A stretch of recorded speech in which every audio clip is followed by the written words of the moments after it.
Imagine if I told you that right now, as you're listening to this, you're performing surgery on your future self. Not with a scalpel, but with something far more powerful and precise, your thoughts. Every single thought you've had in the last 60 seconds just laid the foundation for tomorrow's reality. The conversation you replayed from last week? You just reinforced those neural pathways. The worry about your presentation next month? You just started rehearsing failure. Here's the thing that'll blow your mind. Neuroscientists have now proven what mystics knew thousands of years ago. Your brain literally cannot tell the difference between a vividly imagined experience and a real one. When you think, you're not just thinking, you're becoming. A Harvard study tracked 79 chambermaids. Half were told their daily work counted as exercise. The other half weren't told anything. Same job, same movements, same everything. 4 weeks later, the group that thought their work was exercise had lost weight, lowered blood pressure, and improved body fat ratios. The others? No change. Their thoughts literally reshaped their bodies. So here's my question. If your thoughts are that powerful, what reality are you building right now? Let me paint you a picture of what's happening inside your skull right now. Your brain contains roughly 86 billion neurons, more than there are stars in the Milky Way. Every thought fires electrical signals across neural networks. And here's the kicker. The pathways you use most become superhighways. Think a negative thought once. It's like walking across fresh snow, barely a trace. Think it 1,000 times. You've carved a canyon. Dr. Joe Dispenza, who spent decades studying this, puts it perfectly. Your thoughts become your experience becomes your emotions become your thoughts, and your thoughts become your reality. But here's where it gets wild. Your brain is constantly rewiring itself based on your mental habits. Scientists call this neuroplasticity, but I call it proof that you are the architect of your own consciousness. The ancient Greeks called the mind nous, not just the thinking brain, but the organizing principle of reality itself. They believed thought was the fundamental force that shaped the cosmos. Turns out, they weren't being poetic, they were being prophetic. Modern quantum physics suggests consciousness plays a role in collapsing probability waves into reality. Your attention doesn't just observe, it selects which version of reality gets to exist. Every morning when you wake up, you're standing at a crossroads of infinite possibilities. Your first thoughts of the day. They're casting votes for which future gets to unfold. Here's something terrifying. The average person has 12,000 to 60,000 thoughts per day. Want to know how many of those are positive? Less than 20%. We're living through the greatest mental health crisis in human history, and it's not because life is harder than it used to be. It's because we've forgotten how to think. Consider this. A recent study found that people would rather give themselves electric shocks than be alone with their thoughts for 15 minutes. We've become so afraid of our own minds that we choose physical pain over mental silence. The Buddha called this dukkha, the suffering that comes from the mind's tendency to create problems where none exist. But he also gave us the solution, the recognition that this suffering is optional. Here's what nobody tells you about depression and anxiety. They're not diseases you catch, they're habits you practice. I'm not dismissing chemical imbalances or minimizing real struggles. But the vast majority of our mental suffering comes from repetitive thought patterns we've trained ourselves to perform.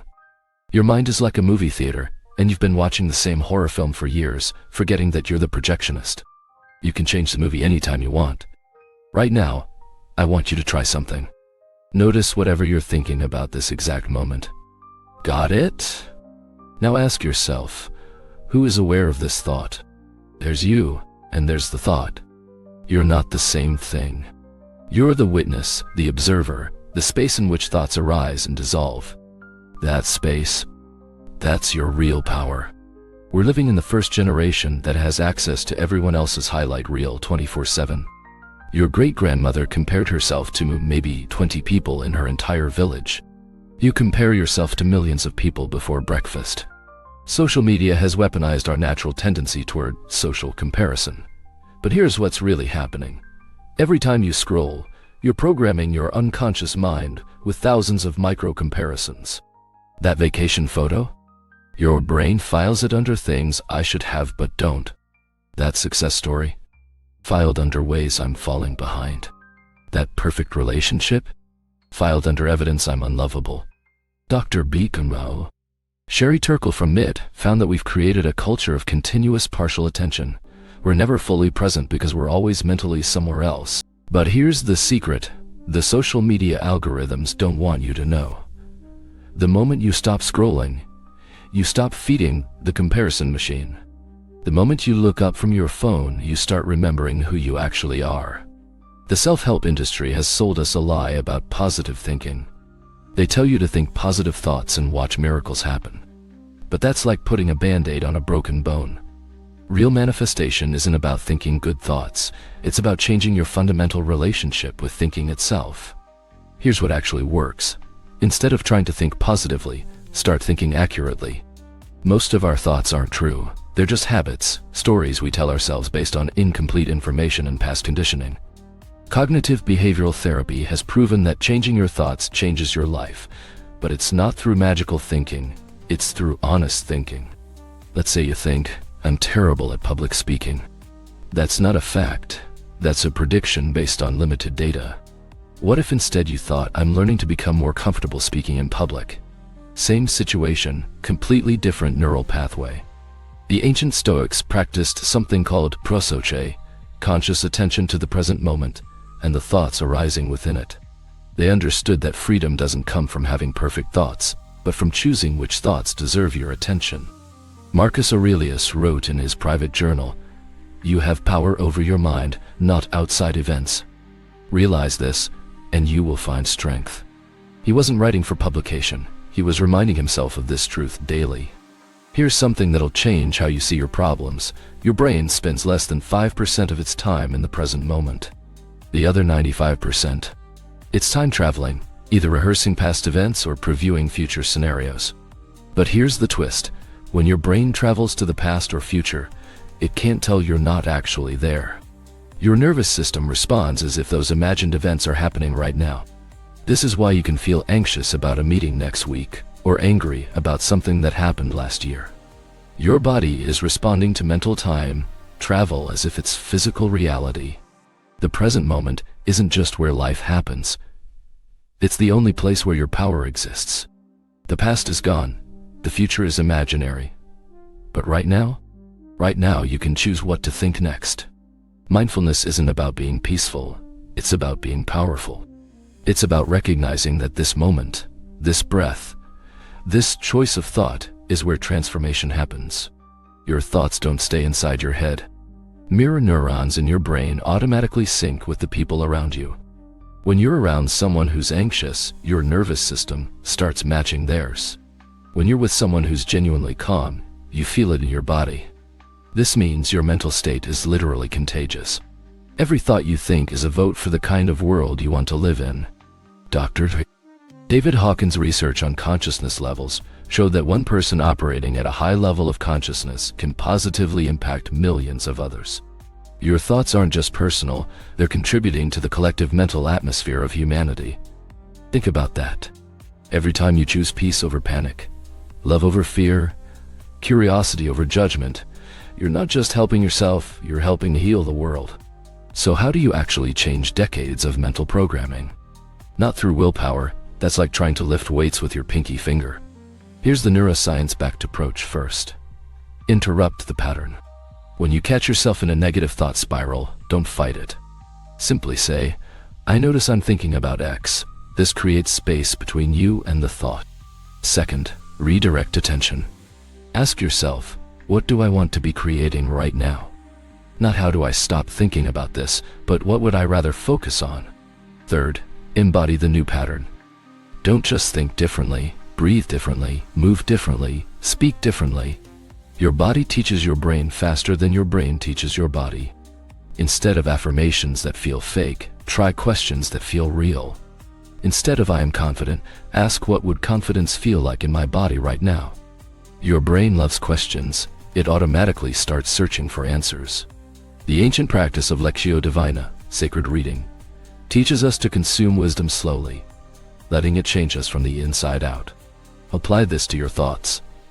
Don't just notice them, question them, befriend them, learn from them. Here's the beautiful contradiction at the heart of mental transformation. The harder you try to control your thoughts, the more they control you. It's like trying to smooth water with your hand. Your effort creates the very turbulence you're trying to calm. Lao Tzu understood this 2,500 years ago. The sage does not attempt anything very big and thus achieves greatness. Small, consistent shifts in awareness create massive changes over time. Don't try to have perfect thoughts. Try to have conscious thoughts. The goal isn't to control your mind, it's to befriend it. Your thoughts are like a river. You can't stop the flow, but you can learn to navigate the current. Sometimes you go with the flow. Sometimes you swim upstream. But you always remember you're not the river, you're the swimmer. Every thought you think sends ripples through the fabric of reality in ways you'll never fully understand.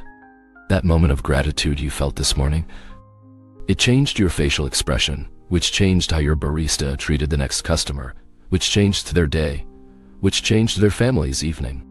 Chaos theory tells us that a butterfly flapping its wings in Brazil can cause a tornado in Texas.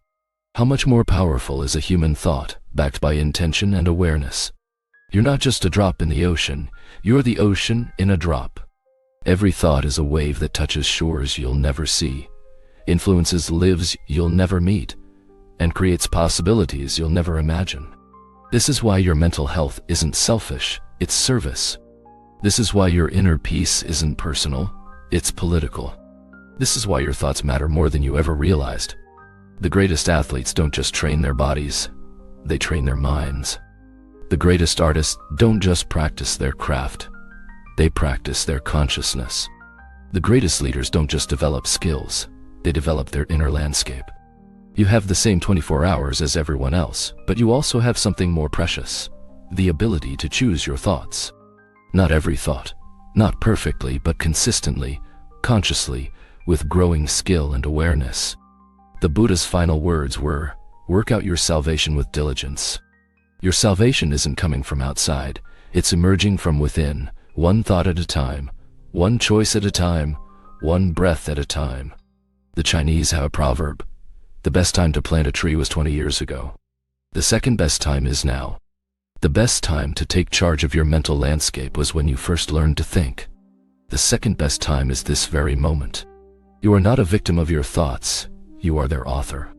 You are not a prisoner of your mind, you are its architect.